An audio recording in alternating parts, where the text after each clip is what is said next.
মা, ও মা, আমার ওয়ালেটটা কোথায় গো? সৌগতর আওয়াজ শুনে আলো দেবী রান্নাঘর থেকে ছুটে এসে বলে, কালকেই তো অফিস থেকে এসে সোফায় রেখে বাথরুমে ঢুকে গেলি।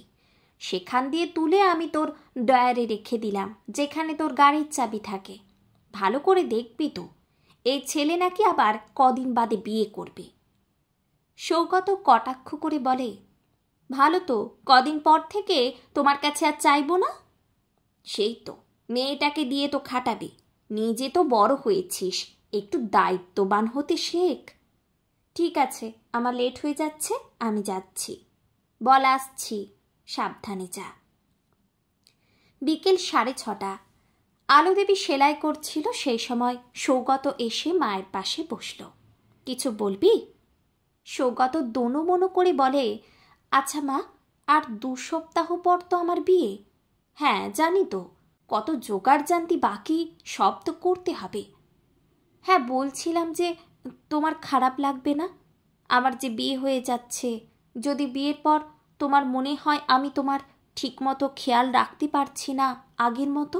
আলো দেবী হালকাভাবে হেসে বলে, ধুস পাগল, আমি খারাপ ভাবতে যাব কেন? আমি তো তোকে চিনি, তুই আমার ঠিক খেয়াল রাখবি। আর এদিকে আমি চিন্তায় আছি যে বৌমা আসলে ওর যেন কোনো অসুবিধা না হয়।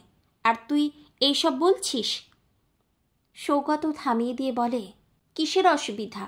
শোন বাবু, দেখ, একটা মেয়ে যখন বিয়ে করে নিজের বাড়ি ছেড়ে শ্বশুর বাড়ি আসে, তার মনে অনেক আশা, অনেক আকাঙ্ক্ষা থাকে যে সে কিভাবে তার সংসারটাকে গুছিয়ে নেবে, সবাইকে আপন করে নেবে।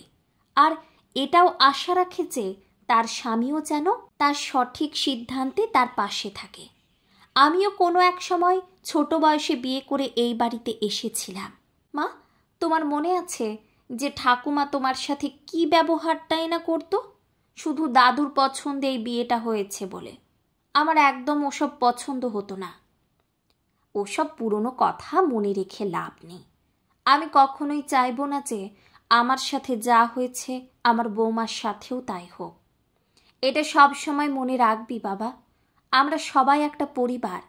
বৌমা যেমন আমাদের খেয়াল রাখবে, তোকেও বৌমার বাবা মায়ের খেয়াল রাখতে হবে। তাদের কোনোদিনও পর ভাববি না।